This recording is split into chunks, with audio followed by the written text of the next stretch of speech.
So after about 6 hours sleep in a nice comfy queen bed and having a shower, I felt quite rested. So I got up, had probably 2 or 3 cups of coffee, had some breakfast, packed all my stuff. Everything was dry, so I was ready to get back on the trail. So I knew from where I was at Bentalik Lodge, I probably had about 10 miles or 10, 11 miles to go till I hit the Squentina Roadhouse, which was checkpoint 3, so about 16 kilometres. So I kind of set off, dropped down from the lodge onto the Squentina River now, because it's sort of where the lodge was kind of on the fork between the Yentna and the Squentina. So I went down there. Figured it was probably going to take me about 3 or 4 hours to move along the river and get to the next checkpoint at Squentina Lodge or Squentina Roadhouse. So the trail on the river was pretty good. There's heaps of sort of ice and snow cover on the river. So I got down there. It was probably about -10, -15 degrees. So it wasn't too bad.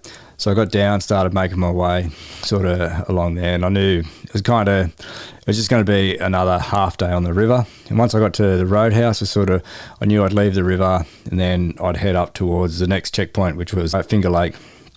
So after about a couple of hours on the river, I decided that it was probably another good opportunity to get into sort of a feed routine or a rest stop routine. So I kind of made a short video early in the morning because it was actually a nice morning when the sun came up. It wasn't too cold. The trail was pretty hard. So I was kind of just thought I'd give a bit of an update based on the night before. So after that sleep, I'd felt pretty good. So I stopped, had a little bit of a rest, had something to eat, kind of just chilled for a little bit. Got up and continued on along the river. So moving along the rivers gets pretty boring. The time didn't pass too quick, but it was only about sort of 4 hours anyway. So and then you're kind of looking at your GPS, looking at the way the river goes and working out how far you are from the next checkpoint. So as I rounded a corner, I started to see the signs that I was getting close to the Roadhouse. So from there, continued moving along the river, sort of come up off the river towards the Roadhouse itself. So I pulled into the next checkpoint. Not really my favourite checkpoint for a number of reasons. So I just hung around there for enough time to have warm food, a little bit of hydration sort of thing. They charge you for hot water there, so I didn't really refill anything. I'd refilled enough at the lodge anyway, so I knew I had enough to get me through the next day. And from there, it was kind of out across a fair bit of swamp, fair bit of open for kind of, I don't know, maybe 10 miles or so. And it was 16 miles or 25 kilometres to Shell Lake. So Shell Lake's another lodge where you can stay for free, or it's like a courtesy lodge where they put you up for the night, some good food sort of thing. So as I sort of came off the swamp up into the sort of hills where it's a little bit more forested, just being a little bit careful because there's moose up there. I encountered a moose last time and I had to go around it.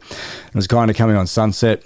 So it was a nice time in the afternoon, so I was kind of enjoying it that afternoon. The weather was good. It was nice watching the sun go down. And then I sort of dropped down the other side of the feature I was going over, and then you drop down into the lake. And as soon as you get down there, you can see the lights across the lake of Shell Lake. So it's pretty nice when you can see the lights for another rest stop. So across the lake, went up there just as it was getting dark, sort of stayed there for about an hour or two. Humming hard. I sort of considered having a sleep and then moving on at around about 10, 11 o'clock. But I decided just to have some food, do about another 10 miles and then bivvy at around about midnight.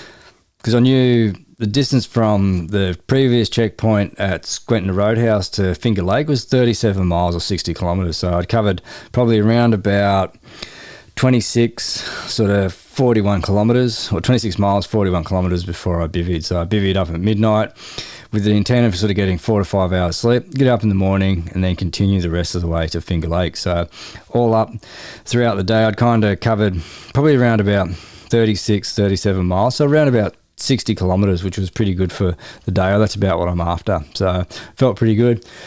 Bivvy location was okay. I kind of found a spot where there was a couple of trees, and it took me probably about an hour longer than what I'd hoped because it was fairly open. And I like to have some trees when I bivvy for the reason that if a snow machine comes past, then he's going to try and avoid the trees. So if I'm on the side of the trail, he's not going to run me over.